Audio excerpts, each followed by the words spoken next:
My daughter-in-law demanded 50% of my estate in my will. I gave her exactly $1 and a letter from court. Let me tell you something. I have been quiet for a long time. Too long. I am 66 years old and I have worked every single day of my adult life to build something worth leaving behind. I raised my son Corbin with my own 2 hands. After his father walked out when Corbin was just 7 years old, I cleaned houses, I worked double shifts at the diner, I sold homemade pies at the church fair every single Saturday morning for 11 years straight. Every dollar I saved with a purpose. Every sacrifice I made with love. And I never once complained about any of it because that is just who I am. My name is Loretta, and this is the story of how a woman I welcomed into my family with open arms tried to take everything I built and ended up with exactly $1 and a letter she will never forget. I need to go back a little bit so you understand the full picture. When Corbin was growing up, it was just the 2 of us in our little yellow house on Maple Creek Road. That house is mine. I bought it when Corbin was 12 years old, and I cried the day I signed the papers because I had never owned anything in my life. Before that moment, the paint was peeling and the back porch was rotting, but it was mine. I fixed it up piece by piece every year. New roof in the spring, new kitchen cabinets the following fall. I planted a garden in the backyard that became the most beautiful thing on that whole street. Roses and tomatoes and lavender that smelled like heaven every summer evening. That house is not just a house to me. That house is every hard year I survived. That house is my whole life in wood and brick and glass. Corbin grew up fine. He was a good boy, smart in school, respectful to his teachers. Never gave me too much trouble except for that one time he crashed my old Ford into the mailbox at the end of our driveway and tried to blame it on the wind. He went to community college and studied business and got himself a good job at a logistics company downtown. I was so proud of him. I took pictures of him in his first work clothes and still have them framed on my bedroom dresser. He met Scarlett about 4 years ago at some work event and brought her home for dinner that following Christmas. I will be honest with you. The first time I met Scarlett, I felt something in my stomach that I tried very hard to ignore. She was beautiful, no question about that. Long dark hair, bright smile, the kind of woman who walks into a room and everyone looks up. But there was something in the way she looked around my house that first night, not with warmth. More like she was calculating, measuring, taking inventory. I told myself I was being a suspicious old woman, and I pushed that feeling way down deep, and I smiled, and I cooked my best pot roast, and I poured her a glass of my homemade sweet tea, and I welcomed her like she was already family. They got engaged 8 months later. Corbin called me on a Tuesday night, and he was so happy. I could hear it bursting through the phone. I cried with him. I told him I was so happy, and I truly was. Whatever that little whisper in my stomach was saying, I shut it up completely that night because my son was happy, and that was all that mattered to me. The wedding was lovely. Small ceremony at the Botanical Gardens downtown. Scarlett wore a white gown with lace sleeves, and she did look beautiful. I will give her that. Corbin cried when she walked down the aisle, and I cried watching him cry. They honeymooned in Cancun and came back glowing. For the first 6 months after the wedding, everything seemed fine. They came to Sunday dinners. They called on holidays. Scarlett would sometimes bring flowers over when they visited, and I thought maybe I had been wrong about her. Maybe she was just nervous that first meeting. Maybe she just had one of those faces that looks calculating but really is not. Then things started to shift. It was small at first, little comments here and there. One Sunday, Scarlett looked around my living room and said, "Oh, Loretta, this furniture is so vintage," like it was a polite way of calling it old and ugly. Another time she asked me casually how long I planned to stay in this house, like she was already planning something. I smiled through all of it. I am a Southern woman. We smile through everything. It is both our gift and our curse. About a year and a half into the marriage, Scarlett started talking a lot about investments in real estate. She had started working at a financial consulting firm, and she was suddenly very interested in property values and estate planning. She would bring it up at dinner. She would send me articles about reverse mortgages and senior living communities. I am 66 years old, not 90. I still mow my own lawn. I still drive myself to the grocery store. I still grow tomatoes that win the blue ribbon at the county fair every August. I did not need anyone planning my decline for me. Then came the conversation that changed everything. It was on a Sunday in October. The leaves were turning outside, and I had made a big pot of chicken and dumplings and cornbread. And we were all sitting around my dining room table. It was just the 3 of us that day. Corbin had gone to get more sweet tea from the kitchen, and Scarlett leaned across the table toward me with this very specific kind of smile. The kind of smile that is not really a smile, more like a mask shaped like one. She said, "Loretta, Corbin and I have been talking, and we really think it is time you started thinking seriously about your estate planning." She said, estate planning the way someone says it when they mean they have already decided what they want and they just need you to agree. I looked at her for a moment. I kept my face very still. I said, "Is that right?" She said yes, and she launched into this whole prepared speech about how, since Corbin was my only child, it only made sense that everything would go to him, which of course it would. And since she was his wife, it would essentially be coming to both of them anyway. So really, she was just suggesting I make it official and tidy? I asked her what exactly she meant by tidy, and she smiled that smile again and said, "Well, Loretta, Corbin and I think it would be fair if your will specified that 50% of your total estate came directly to me, not to Corbin and I. To me, separately." She said it with such confidence, like she had already rehearsed it, like she had already decided it was a done deal and this conversation was just a formality. I sat there for a moment. I could hear Corbin rattling around in the kitchen. I looked at Scarlett and I thought about every shift I had ever worked. I thought about every blister on my hands from scrubbing other people's floors. I thought about every pie I had baked and every dollar I had saved and every night I had stayed up, worrying about whether I could pay the electric bill and still buy Corbin new shoes for school. I thought about that yellow house that I had bought with my own money and fixed up with my own hands, and I felt something rise up in me that I can only describe as a very calm, very quiet, very absolute no. I smiled at her. I said, "Well, Scarlett, I will certainly give that some thought." Corbin came back with the tea, and we finished dinner and nothing more was said. But I was already thinking. I was already planning. And honey, when a woman like me starts planning quietly, things tend to happen. I did not tell Corbin right away. I needed to think first. I needed to understand what I was dealing with. So over the next few weeks, I started paying closer attention. I noticed things I had been too generous to notice before. The way Scarlett talked about my house in front of her friends, referring to it as the old property, the way she had started referring to Corbin's inheritance and conversations as if it was already money she had access to, the way she had slowly started influencing Corbin to spend more, save less, take on a car loan for a vehicle they did not need. Little things, but they add up. I also talked to my friend Dottie, who has known me for 40 years and whose daughter is a paralegal at a family law firm. Dottie sat across from me at my kitchen table with a cup of coffee and listened to the whole story, and when I was done, she set her cup down very carefully and said, "Loretta, you need to see a lawyer. Not just any lawyer, an estate attorney." This week, I made the appointment that same day.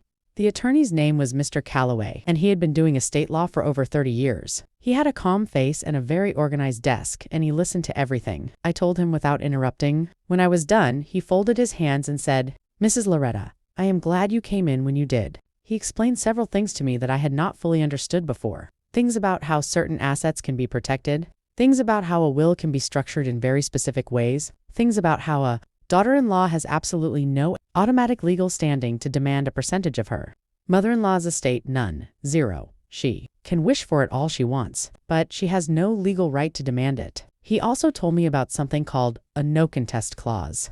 I had never heard of it before, but I liked it immediately. A no-contest clause, also called an in terro rem clause, means that if anyone named in the will challenges it or tries to contest it in court, they forfeit whatever they were left. So, if I left Scarlett something and she tried to fight for more, she would lose what I gave her to.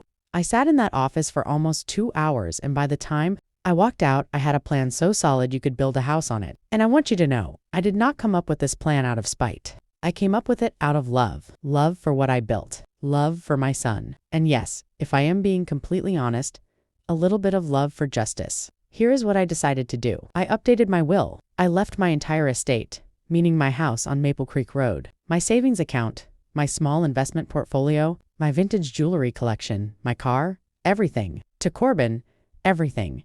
He is my son and he deserves every bit of it. But I also included a very specific provision, a marital protection clause. This means that in the event of a divorce, assets inherited from me would be considered separate property and not subject to division in any divorce proceedings. Mr. Calloway explained that this kind of provision is completely legal and actually quite common in estate planning when parents want to make sure inherited assets stay in the blood family. And then, because I am who I am, I left Scarlett exactly $1, one single dollar, specifically named and specifically designated to her as an individual, separate from anything left to Corbin. Why $1? Because leaving her nothing entirely can sometimes open a door to a legal challenge that she was overlooked or forgotten. Leaving her $1 makes it crystal clear that she was not forgotten. She was considered, and this is what I decided. $1. That is what her demand was worth to me. Along with that $1, I arranged for a letter to be delivered to her at the time of the will's execution. The letter was drafted by Mr. Calloway and it was a legal document explaining in very clear language the no contest clause and what it meant. It explained that any attempt to challenge the will would result in her forfeiting, even her $1. It explained the marital protection provision. It explained every single wall I had built around what I spent my life creating. And at the very end, in language I wrote myself, that Mr. Calloway agreed to include, it said this: I welcomed you into this family with a full heart. I cooked for you and I prayed for you and I treated you as a daughter. What you asked of me at that dinner table was not the action of a daughter. It was the action of someone who sees a family as a financial opportunity. I hope one day you find what you are really looking for, but it will not be found in my estate. Now, I know what you are thinking. You were thinking, Loretta, did you ever tell Corbin? And yes, I did. Not right away. But about 3 weeks after I updated my will, I sat Corbin down at that same dining room table and I told him everything. I told him what Scarlett said to me when he was in the kitchen. I told him about my visit to Mr. Calloway. I told him what I had decided. I watched his face while I talked. He went very still. That is what Corbin does when something hits him hard. He goes still like water before a storm. When I finished, he was quiet for a long time. Then he said, Mama, she told you to give her 50%. Just her? I said yes. He said she never told me that. I said, I know, baby. I know. What happened after that between Corbin and Scarlett is their story to tell, not mine. What I will say is that Corbin came back to that house on Maple Creek Road more often after that conversation. He started asking me about things I had not talked to him about in years. About the house, about where I kept important documents, about what I wanted for myself. He was paying attention in a way that felt like love and not strategy, and that meant everything to me. As for Scarlett, she never brought up the estate conversation again, not to me directly. I think she understood something had shifted. Women like Scarlett always know when the ground has changed under their feet, even if they pretend they do not. Life went on. Seasons changed. I kept growing my tomatoes. I kept winning the county fair ribbon. I kept making chicken and dumplings on Sundays. I kept living in my yellow house on Maple Creek Road with my roses and my lavender and my whole life built in every room. And then one morning, about 8 months after all of this happened, I got a call from Corbin. He was crying. Not the good kind of crying like at his wedding. The hard kind. He told me that he and Scarlett were separating. He said things had been wrong for a long time and he had been trying to fix what could not be fixed. He said he was sorry. I told him he had nothing to be sorry for. I told him to come home. He was at my door by that afternoon, with a duffel bag and that look on his face that boys get when they need their mothers. That look that has nothing to do with age and everything to do with hurt. He stayed in his old room for 2 weeks. I made his favorite foods. I did not ask too many questions. I just let him exist in the house, where he grew up and heal the way people heal when they are in a safe place. One evening we sat on the back porch in the garden and he told me more. He told me that he had slowly realized over the past year that Scarlett had a way of making him feel like nothing he did was ever quite enough. That she had a running list of things he was failing at. That the house they were renting never felt like home. That he had started to feel more like an income source than a husband. He cried again telling me that, and I held his hand and I did not say, I told you so, because that is not who I am, and that is not what he needed. What he needed was to know he was loved without conditions. What he needed was to remember that there is a place in this world that belongs to him, not because he earned it or paid for it or impressed anyone, but simply because he was born into it, and I have been keeping it safe for him this whole time. The divorce proceedings started a few months later. Scarlett had a lawyer. Corbin had a lawyer. The lawyers did their work. And then Scarlett's lawyer apparently tried to bring up Corbin's inheritance prospects as a potential marital asset. Now, I am not a lawyer, but Mr. Calloway had prepared for exactly this possibility. The marital protection clause in my will was airtight. Any inheritance Corbin received from me would be his alone. Separate property, full stop. There was nothing there for anyone to claim. Scarlett's lawyer apparently read the documentation and then the subject was dropped. Because there was nothing to fight over. I had made sure of that. The divorce was finalized 6 months later. Corbin walked out of that courthouse looking lighter than I had seen him look in years. He came straight to my house, and I had lemonade and pound cake waiting on the porch, and we sat outside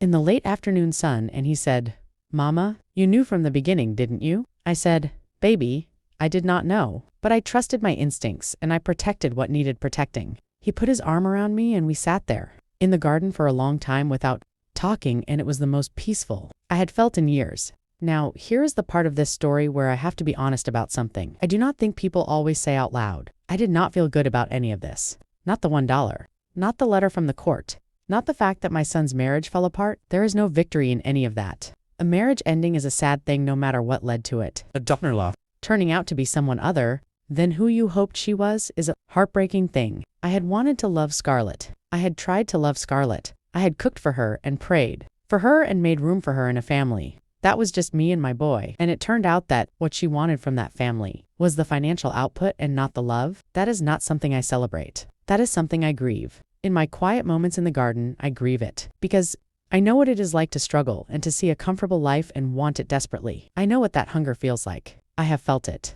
The difference is the path you choose when you feel that hunger. You can build something, or you can try to take something. I built, and I taught my son to build, and I made sure that what we built together could not be taken. Corbin is doing much better now. He is back in his own apartment across town, a nicer one than he had before. He comes for Sunday dinners without fail. He brought me flowers on my birthday last month and stayed for 3 hours just talking and laughing like we used to. He seems like himself again, the boy I raised, the man he became when he was not being slowly convinced he was not enough. He has started talking about the future again, his plans, his ideas. That light is back in his eyes, and I cannot tell you what that does to my heart. As for my estate, my will remains exactly as Mr. Calloway and I designed it.